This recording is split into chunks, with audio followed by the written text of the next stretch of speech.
Halo pendengar setia, selamat datang di podcast Suara Aparatur, tempat kita ngobrol terbuka soal isu-isu hangat di kalangan ASN dan masyarakat luas.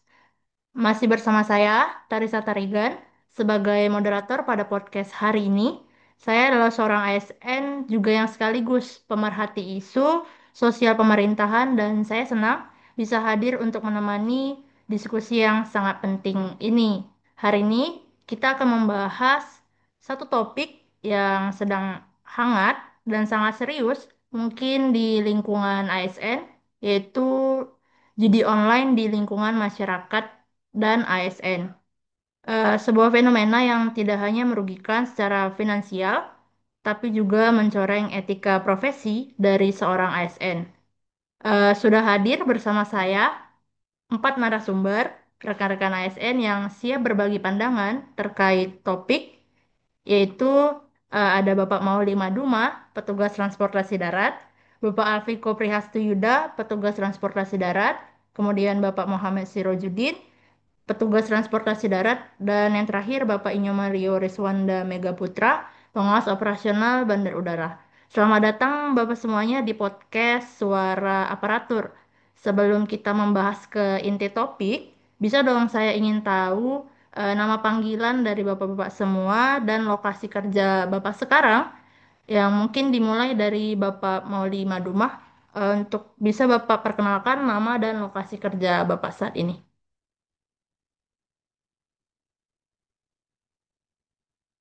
Baik, terima kasih atas waktunya Ibu Teresa. Baik, nama saya sendiri yaitu Maulana Duma. Untuk nama panggilan bisa dipanggil Mauli atau Duma. Penempatan kerja untuk sekarang di BPTD kelas 2 Maluku, sedangkan untuk satuan kerjanya sendiri di UPPKB Pasu. Terima kasih. Baik, terima kasih. Untuk yang selanjutnya mungkin Bapak Alfiko Prihastuyuda.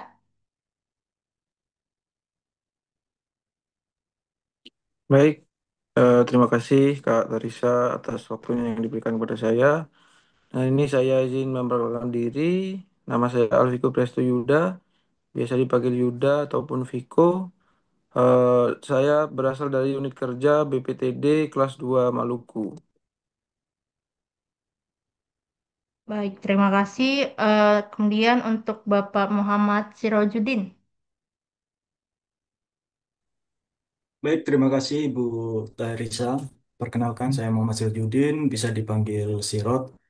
Saya penempatan di BPTD kelas 2 Nusa Tenggara Barat, tepatnya di Satuan Pelabuhan Penyeberangan Kayangan, Lombok Timur, sebagai petugas transportasi darat. Terima kasih. Baik, yang terakhir mungkin Bapak Inyoman Rio Riswanda. Baik, terima kasih Mbak Tarisa. Izin mengenalkan diri, nama Nyoman Rio Sandamika Putra. Saya bisa dipanggil Nyoman maupun Rio. Asal penempatan di UPBU kelas 3 PAGT di Papua Tengah. Terima kasih.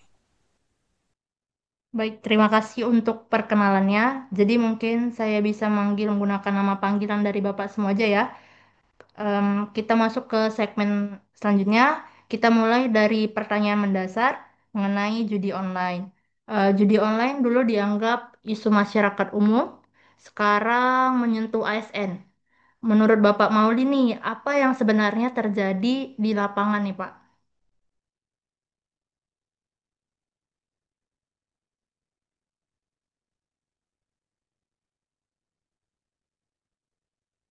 Baik, terima kasih Bu Teresa. Menurut kejadian yang ada di lingkungan saya, mulai munculnya kasus ASN ini bermula karena awalnya iseng. Kemudian karena hal tersebut didukung oleh mudahnya akses dan terus-menerusnya dorongan dari media sosial maupun iklan. Lama-lama mereka menjadi kecanduan seperti itu. Menurut Bapak nih, bagaimana dampak dari judi online ini sendiri terhadap ASN ya?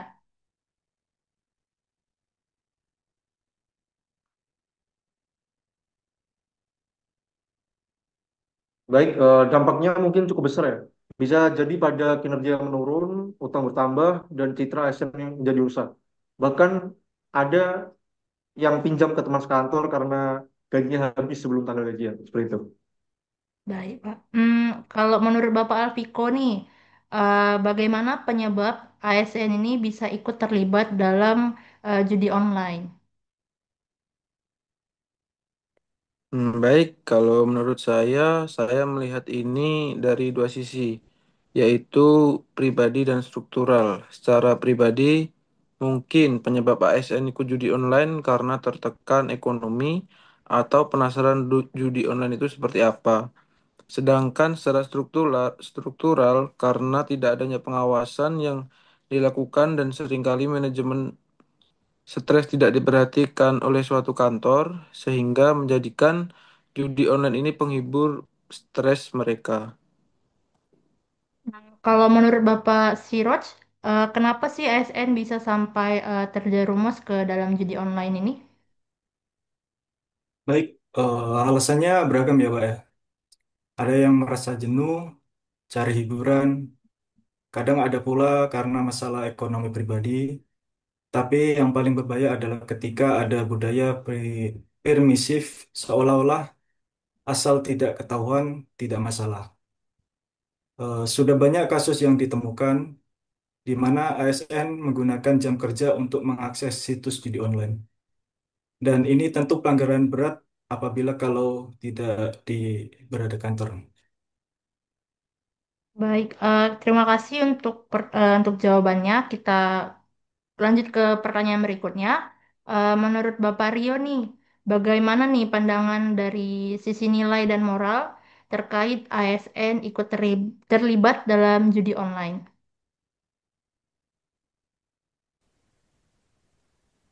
Baik, Mbak.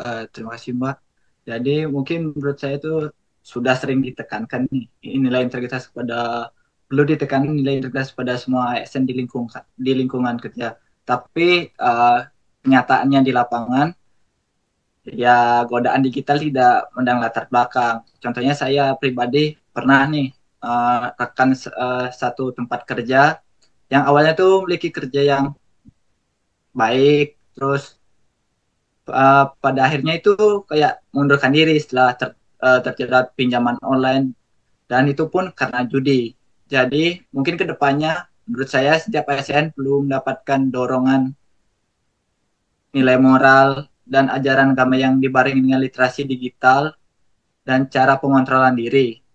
Dan kita tidak bisa hanya mengandalkan larangan dengan ucapan saja, tapi harus ada pendampingan dan edukasi. Seperti itu sih, Mbak. Terima kasih. Baik, terima kasih Pak. Kalau begitu kita langsung bicara ke solusinya aja. Menurut Bapak Siros nih, tindakan apa sih yang paling efektif untuk dilakukan di lingkungan kerja menangani situasi pinjol judi-judi online ini dari ASN itu sendiri?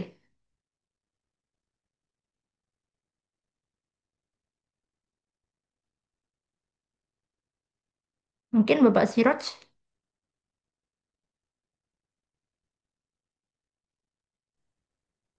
Baik, eh, mungkin yang pertama edukasi, bukan sekedar sosialisasi larangan, tapi memberi pemahaman tentang risiko psikologis dan finansial.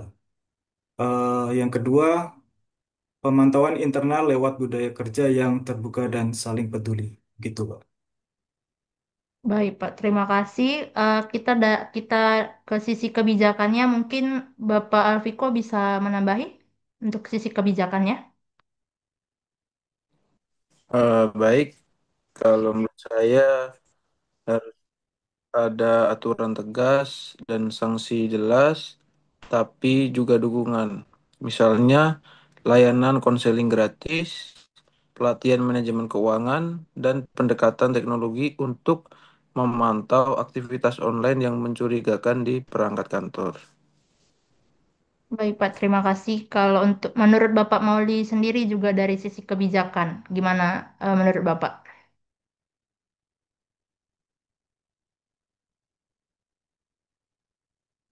Baik, menurut saya pribadi eh, perlu adanya pendekatan preventif dengan melakukan pelatihan etika ASN secara rutin, bukan hanya sebagai formalitas saja, namun selain itu Reward di sini sangat diperlukan bagi ASN yang punya rekam jejak bersih sebagai motivasi ke depannya. Baik, Pak. Terima kasih. Sekarang mungkin kita masuk ke sebagai penutup nih. Pada segmen kali ini, saya ingin Bapak Rio untuk memberitahu dari sisi nilai yang harus dilakukan kepada setiap ASN yang mungkin akan, ya, setelah melakukan judi online ini. Mungkin dari sisi nilainya Bapak bisa kasih tahu?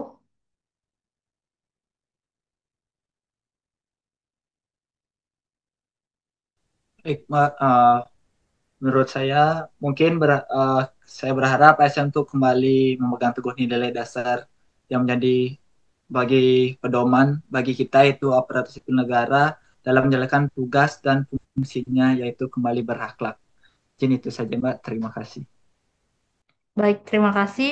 Mungkin kita sudah berada di segmen penutup ya. Terima kasih untuk diskusi yang luar biasa dari Bapak Mauli, Bapak Alviko, Bapak Sirods, dan Bapak Rio mengenai isu yang sedang hangatnya dibicarakan oleh masyarakat karena tentunya ini mengganggu citra dari setiap ASN. Judi online memang ancaman nyata bukan hanya bagi masyarakat tapi juga di lingkungan ASN. Tapi lewat kesadaran, edukasi, dan sistem yang mendukung, kita tentu bisa mencegahnya. Untuk para pendengar, mari kita jaga integritas bersama, jadilah ASN dan warga negara yang bertanggung jawab, baik di dunia nyata maupun di dunia digital. Sampai jumpa di episode Suara Aparatur berikutnya. Tetap waras di era digital dan jangan mudah tergoda janji palsu kayak mendadak.